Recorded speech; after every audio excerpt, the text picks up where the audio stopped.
Girtina Ahmet Türk di raya giştî de bû sedema nerazî bûne. Hem ji ber rol û misyona wî a ji bo tekoşîna aştiyê û çareseriyê, hem jî temenê wî mezin û rewşa saxlemiya wî. Birêz Türk ji dengê Amerîkayê re axivî û destnîşan kir bi girtina wî û Selahattin Demirtaş xwestin ku Kurdan bêdeng bikin û bitirsînin. Zanın af peyvaşo ji bo gelê Kurd bêdeng bihêlin rastî jî peyvaşoya dest pê kirin. Min texmîn dikir.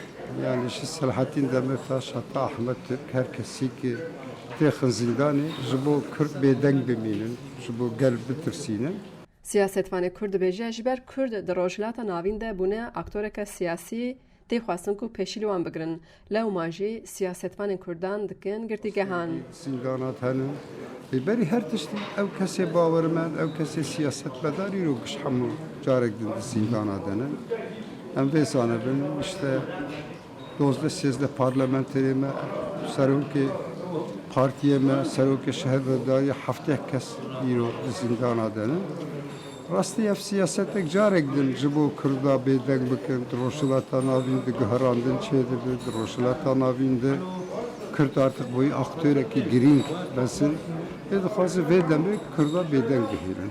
Wî bi bîr xist ku polîtikaya dewletê al hember çareserkirina pirsa Kurd polîtikaya zordestiyê û tundiyê ku di salê heştê û notî da jî hatibûn dubare kirin.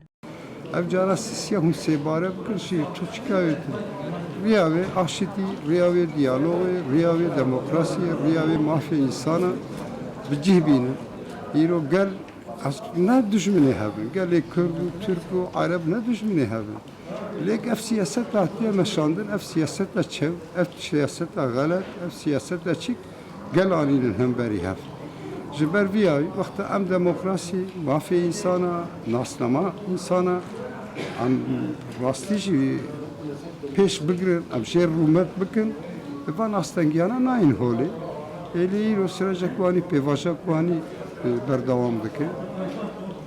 Rastî jî çi qasî alozî û astengî jî hebî jî riya wê aşitiyê bi aşitiye ancak ev piskirêkara çareser bibin. Ahmet Türk destnîşan kir ew dixwaze berdana wî bibe destpêka berdana siyasetvanên Kurd. Lê di nav şert û mercên Tirkiyeyê de niha serbestberdanek ji bo siyasetvanên din xuya nake. Ahmet Türk gotinên xwe yên 4 sal berê bi bîr anî û got nifşên wan ku ji ortê rabe nifşên nû ne ê diyalogê ye. Mugok ev nifşê me her derbas bibin, ev nifşê nû û rastî jî nikan bi wan rûnê û piskirêka çareser bikin. Yani ev jî heqîqetek e.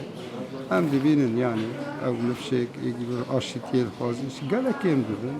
Siyasetvanê Kurd daxuya kirin ku tekane rêya çareseriyê, rêya aştî, demokrasî û diyalogê ye. Devlet ji bo piskirêkê çareser bikin, rastî jî tu gava navêjin.